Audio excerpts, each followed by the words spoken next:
এই ছবিগুলো দেখার পর সবার মুখে একটাই কথা, এ কি করলেন ভিনি? ফুটবল নয়, যেন খেলতে নেমেছেন কুস্তি। ম্যাচের সময় গড়িয়ে যাচ্ছে, ১৯ নম্বর দলের বিপক্ষে কামব্যাক করার সুযোগ পেয়েও হেলায় হারিয়ে ফেলেছে। ব্যাস, ভ্যালেন্সিয়ার গোলকিপারের সাথে তর্কে জড়িয়ে তাকে আঘাত করে মাটিতে ফেলে দিলেন। রেফারি ভিনির হাতে লাল কার্ড ধরিয়ে মাঠ থেকেই বের করে দিলেন। স্প্যানিশ লা লিগায় ভ্যালেন্সিয়ার বিপক্ষে বছরের প্রথম ম্যাচে এমনই কাণ্ড ঘটিয়ে ফেলেছেন ব্রাজিলিয়ান সুপারস্টার।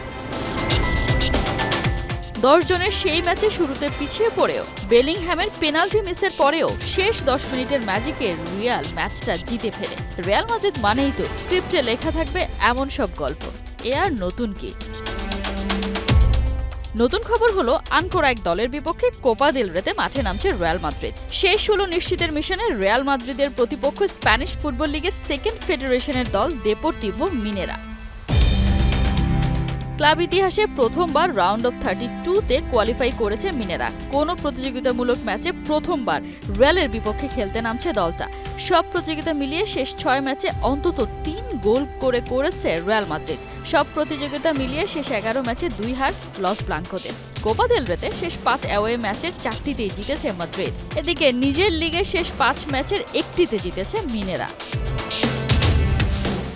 ধীরে ধীরে খারাপ সময়টা কাটাতে শুরু করেছে রিয়াল মাদ্রিদ। নতুন বছরে সবাইকে টপকে লা লিগায় নিজেদের নিয়ে গেছে লিডার বোর্ডের ১ নম্বরে। সেই আত্মবিশ্বাস নিয়ে মাঠে নামছে ২০ বারের কোপা জয়ী দলটা। লাল কার্ড ইস্যুতে মিনেরার বিপক্ষে থাকছেন না ভিনিসিয়াস জুনিয়র, সাইডলাইনে থাকছেন মিলিতাও, কারবাহাল আর আলাবা। একাদশে থাকছেন goalkeeper Lunin, Asensio, Diaz, Bellingham, Modric, Endrick. Kohinoor Kona, ৭১।